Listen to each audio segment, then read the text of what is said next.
आइए अब हम सॉल्व करेंगे एनसीईआरटी गणित क्लास 10 प्रश्नावली 6.4 का प्रश्न क्रमांक 4।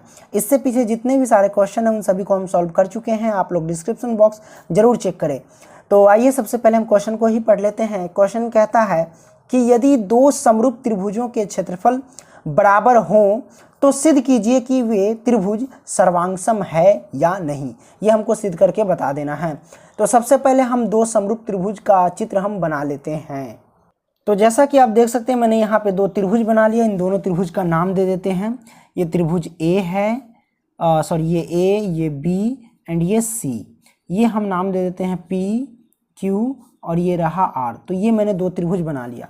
सबसे पहले हम क्या करेंगे, जो दिया है उसी को हम सबसे पहले लिखते हैं। तो लिखते हैं यहाँ पे दिया है, क्या दिया है वो देख लेना, है ना। तो क्या दिया है हमको, सिंपल सी बात है। पहले कहता है कि ये दोनों त्रिभुज समरूप है। तो दिया है भैया त्रिभुज ए बी सी क्या है, समरूप है त्रिभुज किसके, तो पी क्यू आर के। हालांकि इसमें ये नहीं कहा कि ए बी सी है ये पी क्यू आर है, मैंने मान लिया कि माना त्रिभुज ए बी सी और त्रिभुज पी क्यू आर, ये मान लिया। आप कुछ भी मान सकते हो, ठीक है। तो मैंने ये दो त्रिभुज मान लिया। तो ये दोनों समरूप है, ये दिया गया है। और साथ ही साथ इनके क्षेत्रफल बराबर भी है। तो हम इनके क्षेत्रफल बराबर कर लेंगे और यहाँ पे लिख सकते हैं और क्या दे रखा है वो देख लो। तो एरिया त्रिभुज ए बी सी है कि नहीं, और बराबर है एरिया त्रिभुज किसके, तो पी क्यू आर के, तो इनके जो क्षेत्रफल है भैया वो बराबर दिए गए हैं, करेक्ट। अब यहाँ से हम क्या करेंगे भैया, ये दिया है, अब सिद्ध क्या करना है वो लिख लेते हैं। तो हम यहाँ पे लिखते हैं सिद्ध करना है, क्या सिद्ध करना है, तो सिंपल सी बात कहता है सर्वांगसम है या नहीं, यानी दोनों त्रिभुज सर्वांगसम है या नहीं वो सिद्ध करके बताना है। बोले तो त्रिभुज ए बी सी सर्वांगसम है या नहीं, किसके, तो पी क्यू आर के, ये दोनों त्रिभुज, ठीक है। ये सर्वांगसम का चित्र है। तो यही हमको सिद्ध करके बता देना है। बड़ा सिंपल सा है। हम क्या करते हैं, चलिए सॉल्व करते हैं, डायरेक्ट मुद्दे पे आते हैं। हम लिखेंगे क्या, लिखते हैं प्रमेय 6.6 से, यहाँ पे लिखेंगे प्रमेय 6.6 से। प्रमेय 6.6 आपको क्या कहता है, आपको पता है कि जब दो त्रिभुज समरूप होते हैं तो इनके क्षेत्रफल का जो अनुपात है इनकी संगत भुजा के अनुपात के वर्ग के बराबर होता है। तो ये प्रमेय 6.6 से चलेंगे, इन दोनों त्रिभुज के क्षेत्रफल का अनुपात हम लिखते हैं, यानी एरिया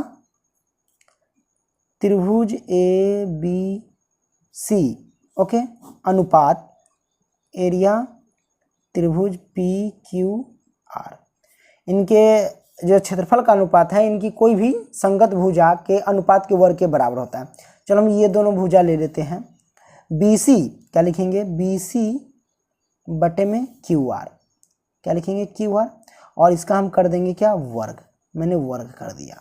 अच्छा ध्यान से देखो, ये जो हमको दिया है इसको मान लेते हैं भैया, क्या मान लेते हैं, समीकरण 1 मान लेते हैं। क्या मान लेते हैं इसको, समीकरण 1 हम मान लेते हैं यहाँ पे, ठीक है, मैंने मान लिया, ओके। अब यहाँ से देखना, यहाँ पे हम लिखेंगे क्या, समीकरण 1 से, समीकरण 1 से। अब देखो समीकरण 1 से हम क्या करते हैं, जैसे कि एरिया त्रिभुज ए बी सी जो है, ठीक है, तो मैंने ABC लिखा, कोई दिक्कत नहीं, बटे में। अब देखो एरिया त्रिभुज पी क्यू आर जो है भैया, पी क्यू आर, तो एरिया त्रिभुज पी क्यू आर बराबर है किसके, त्रिभुज एरिया त्रिभुज ABC के। कहने का मतलब कि पी क्यू आर के जगह पे हम ABC हम लिख सकते हैं इनके क्षेत्रफल, क्योंकि बराबर है इसलिए। तो यहाँ पे लिख सकते हैं एरिया त्रिभुज किसके, तो वही हमारे पास ABC बराबर में हो जाएगा ये BC बटे में QR, ओके, और इसका वर्ग, कोई दिक्कत नहीं, ये से ये कट जाएगा, एक मर्तबे है कि नहीं। अब इसको हम यहाँ से कैसे सॉल्व करेंगे, यहाँ से देखो क्या करेंगे, 1 है तो 1, अब 1 का वर्ग करते हैं तो 1 होता है, इसलिए हम इसका वर्ग लगा देंगे। अब बराबर में BC बटे में QR, इसका वर्ग, ठीक है। ये वर्ग से वर्ग कैंसिल हो जाएगा, तो हमारे पास क्या बचेगा, तो हमारे पास जो बचेगा इधर हम सॉल्व करते हैं, ठीक है। ये वर्ग से वर्ग कैंसिल होगा तो हमारे पास सिर्फ बचेगा भैया ये 1 बराबर BC बटे में क्यू आर, है कि नहीं।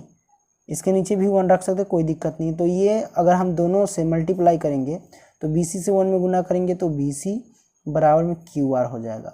तो ये हमने लिया है, क्या लिया है भैया, भुजा बराबर कर लिया, BC बराबर QR, यानी ये भुजा इस भुजा के बराबर आ गया। देखो सर्वांगसम कसौटी आप याद रखना कि एक ये होता है, इसे हम सॉल्व कर सकते हैं कि जैसे कि अगर एक भुजा बराबर कर लेते हैं, ठीक है, और कोई दो कोण बराबर कर लेते हैं तो उसको हम कह सकते हैं कि ये सर्वांगसम है, ठीक है। तो एक भुजा बराबर कर लिया, हम दो क्या करेंगे, कोण बराबर कर लेंगे। तो हम क्या करेंगे, अब चलेंगे, अब यहाँ से लिखते हैं, अब किस में चलेंगे, चलिए अब चलते हैं त्रिभुज यही दोनों में ABC और त्रिभुज PQR में। अब त्रिभुज ABC एवं त्रिभुज किस में, PQR में, ठीक है, इन दोनों में।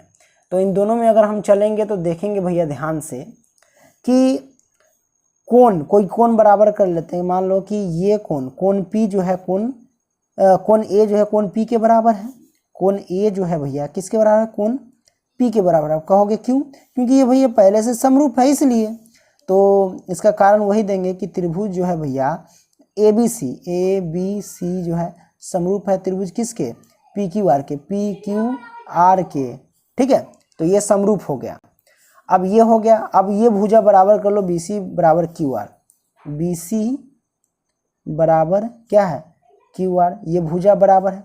और इसका कारण क्या दे दोगे, तो जो BC बराबर QR जो आया है इसको मान लेते हैं समीकरण 2, क्या मान लेते हैं, समीकरण 2। तो इसको लिख देते हैं समीकरण 2 से, ठीक है। एक ये बराबर हो गया, एक और कोण बराबर कर लो, मान लो कि ये कोण B जो है कोण Q के बराबर है, क्योंकि बराबर तो है ही है, क्योंकि ये समरूप है पहले से। तो कोण B बराबर हम लिख सकते हैं कोण क्या, Q, है कि नहीं।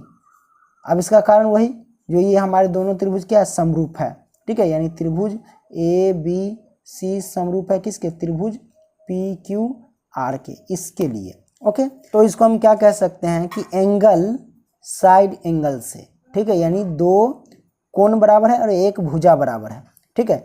तो एंगल साइड एंगल से हम कह सकते हैं कि ये दोनों त्रिभुज यानी त्रिभुज ABC क्या है, ABC सर्वांगसम होंगे किसके, त्रिभुज PQR के। और यही हमको क्या करना था, प्रूव करना था। तो ये प्रूव हो गया, ठीक है। आई होप कि ये समझ गए होंगे आप, है ना। वीडियो पसंद आया तो लाइक करना एंड दोस्तों को भी शेयर करना। धन्यवाद दोस्तों।